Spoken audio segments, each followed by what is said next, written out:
ग्रामीण भारताला सशक्त बनवण्याच्या दिशेत केंद्र सरकारने सादर केलेल्या व्हीबी जी रामजी विधेयकावर भाजप कार्यालयात पत्रकार परिषद आयोजित करण्यात आली। या कार्यक्रमात महाराष्ट्र प्रदेश समिती सदस्यपदी नियुक्त झालेल्या देवळीचे आमदार राजेश बकाने यांचा सत्कार करण्यात आला। पालकमंत्री डॉक्टर पंकज भोयर यांनी पत्रकार परिषदेत सांगितले की या योजनेमुळे ग्रामीण भागातील कुटुंबांना 125 दिवसांचा रोजगार उपलब्ध होईल, तसेच एसटी कामगारांना 25 दिवसांचा अतिरिक्त लाभ मिळणार आहे। त्यांनी आणखी सांगितले की या योजनेची प्रमुख वैशिष्ट्ये म्हणजे तंत्रज्ञान आधारित अंमलबजावणीची पारदर्शक प्रक्रिया, भ्रष्टाचार मुक्त कार्यपद्धती। योजनेमुळे ग्रामीण भागातील रोजगार, उपजीविका आणि पायाभूत सुविधा यांना मोठी चालना मिळणार आहे। पालकमंत्र्यांची मते ही योजना विकसित भारत 2047 या राष्ट्रीय संकल्पनेच्या दिशेने एक महत्त्वाची पायरी ठरणार आहे। महाराष्ट्र T24 करिता संतोष देशमुख, वर्धा। पुन्हा एकदा या देशामध्ये राहणाऱ्या सर्वसामान्य नागरिकाला केंद्र क्रांतिकारी निर्णय घेतला आणि या न्यायालयाची देशाची प्रमुख यांनी त्याला मत दिली आणि सर्व देशात विशेष करून कामगारांना आणि शेतकऱ्याचा प्रचंड मोठ्या प्रमाणावर फायदा होणार आहे। या योजनेचं नाव व्हीबी जी रामजी या पद्धतीने देण्यात आलेलं आहे, ज्याचं आपण पूर्ण जर का उल्लेख करतो म्हटलं तर विकसित भारत ग्रामीण रोजगार गॅरंटी फॉर रोजगार अँड आजीविका मिशन ग्रामीण असं याचं पूर्ण नाव त्या ठिकाणी राहणार आहे, ज्या माध्यमातून आजपर्यंत रोजगार हमी योजनेच्या माध्यमातून 100 दिवस मजुरांना रोजगार त्या ठिकाणी गॅरंटीडली मिळायचा, तो आता त्याची वाढ करून 100 वरून 125 दिवस मिळणार आहे। आणि विशेष मध्ये याची काळजी याच्यामध्ये जी घेण्यात आली, कारण अनेक वेळेस आपण बघतो की ही गॅरंटेड रोजगार मजुरांना मिळालं की एका दुसऱ्या साईडनं शेतकऱ्यांना देखील शेतीत मजूर मिळालं पाहिजे, हे देखील काळजी त्या ठिकाणी घ्यायची असते। म्हणून एक त्याच्यामध्ये कृषी विराम नावाची देखील संकल्पना देण्यात आली, ज्या माध्यमातून राज्यनिहाय, कारण राज्यनिहाय आपले ते पीक पद्धती वेगवेगळी आहे, ते पीक घेण्याचा कालावधी देखील त्या ठिकाणी वेगळा वेगळा आहे।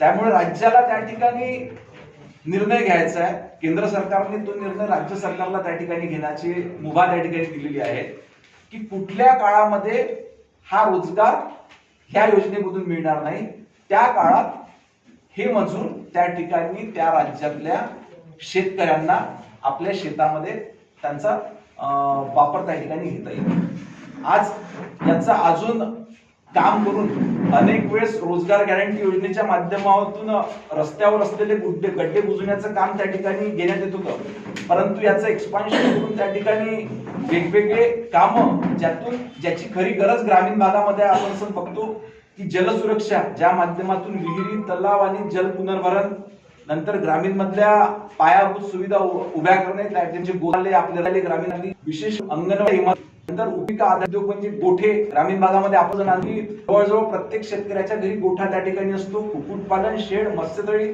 आपत्ती निवारणाची देखील विषय याच्यामध्ये हातात घेण्यात येतात। त्याच्यामध्ये अनेकांनी बघतो की पूर संरक्षण भिंतीची गरज असते, निवारे देण्याची गरज असते आणि त्याच पद्धतीने याच्या प्रशासकीय मान्यता, आता आपण प्रशासकीय खर्च ज्याला मान्यता 6% पर्यंत होती, परंतु याची व्याप्ती आता वाढलेली आहे, त्याच्यामुळे प्रशासकीय खर्चाच्या मान्यतेला देखील 6% वरून 9% पर्यंत वाढ त्या ठिकाणी देण्यात आले। असे अनेक प्रकारचे निर्णय या कायद्यामध्ये घेण्यात आलेला आहे। हा कायदा त्या ठिकाणी तयार करण्यात आलेला आहे। विशेष करून आनंदाची गोष्ट म्हणजे ह्या कायद्याची अंमलबजावणी अधिक प्रभावशाली आपल्या राज्यामध्ये त्या ठिकाणी झाली पाहिजे, याच्याकरिता भारतीय जनता पार्टीने 5 सदस्यीय एक टीम तयार केलेली आहे। या 5 सदस्यीय टीम मध्ये राज्याचे संयोजक म्हणून राज्यसभेचे खासदार, राज्याचे संयोजक म्हणून राज्यसभेचे खासदार माननीय अनिल बोंडे यांची नियुक्ती केलेली आहे आणि त्यांच्यासोबत 4 सदस्य दिले आहेत। त्या 4 सदस्यांमध्ये आपल्या वर्धेचे आमदार सन्मान्य राजेशजी बकाने यांची देखील नियुक्ती प्रदेशाचे अध्यक्ष रवींद्र चव्हाण यांनी त्या ठिकाणी केलेली आहे। मी या ठिकाणी उपस्थित असलेले ह्या समितीचे सदस्य आमदार सन्मान्य राजेशजी बकाने यांना विनंती करतो की या योजनेबद्दल विस्तृत माहिती उपस्थितांना द्यावी। अनेक ठिकाणी नाला खोलीकरण असेल, नदी खोलीकरण असेल, ते जर केलं तर आपत्तीपासून सुटका मिळू शकते, गावामध्ये पाणी जाते। नाल्याचं खोलीकरण केलं आपत्तीपासून सुटका होईल, त्या ठिकाणी संरक्षण भिंत बांधायची असेल, आपत्तीपासून सुटका होईल, याचा अंतर्भाव पूर्वीच्या मनरेगामध्ये नव्हता. म्हणून जी मध्ये याचा अंतर्भाव सुद्धा करण्यात आला. आणि खऱ्या अर्थाने या ठिकाणी जिल्हाध्यक्षांचं सुद्धा अभिनंदन करतो की आम्हाला पत्र आल्याबरोबर या ठिकाणी जिल्ह्यामध्ये सुद्धा याची एक समिती स्थापन करण्याचा आणि मंडळ स्तरावर सुद्धा समिती स्थापन करण्याचा आदेश आम्हाला आला. या ठिकाणी जिल्ह्याची समिती सुद्धा बनवण्यात आली, मंडळाची समिती सुद्धा बनवण्यात आली आणि या समितींचं प्रशिक्षण हे आता मुंबईला होणार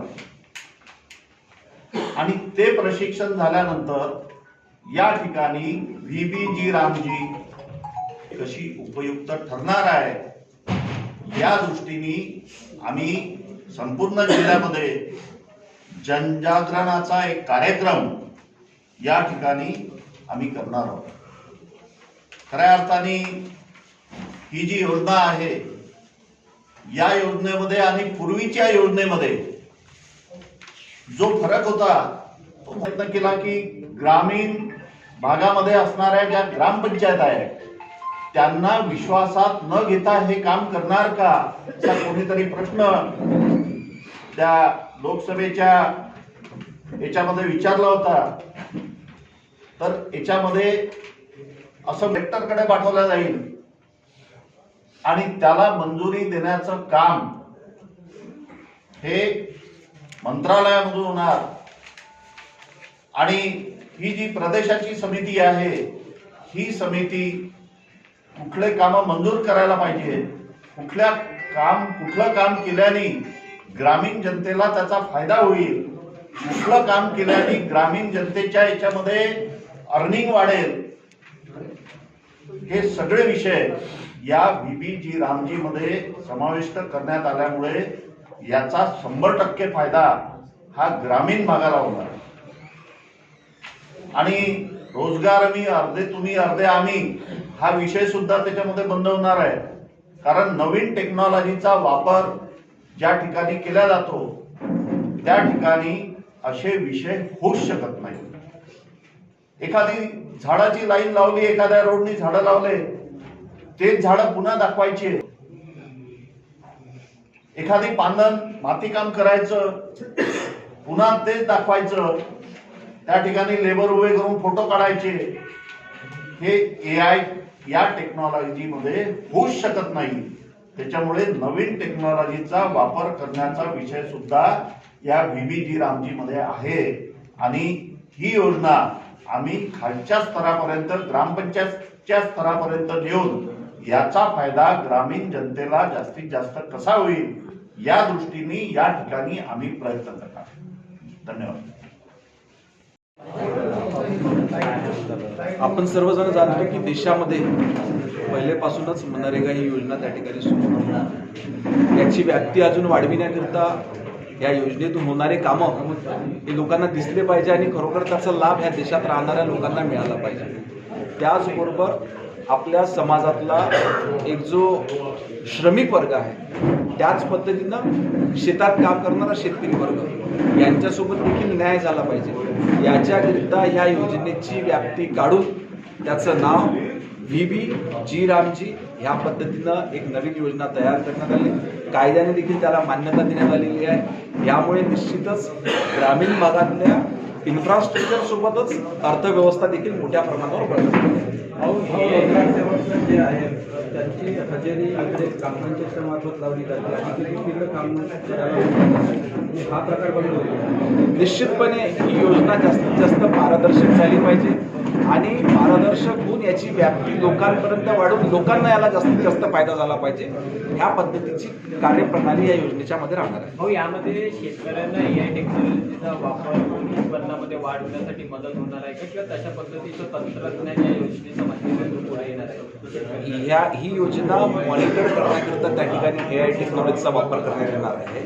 शेतकऱ्यांना प्रत्यक्षात AIचा वापर देण्याकरिता प्रशिक्षण देखील पुढच्या आठवड्यात देण्यात येईल. हो, आपण जर बघितलं तर या मनरेगामध्ये जे कामगार असतात त्या कामगारांना विविध ठिकाणी फोटो काढून त्याचे जीव टॅगिंग केलं जाते, त्याच्यावर काय अंकुश असणार? आता ही योजना सुरू झालेली आहे. हळूहळू याची अंमलबजावणी जेव्हा सुरू होईल तर आपल्या सर्वांच्या लक्षात येईल की याच्यामध्ये कशा पद्धतीनं AI चा वापर करण्यात आलेला आहे.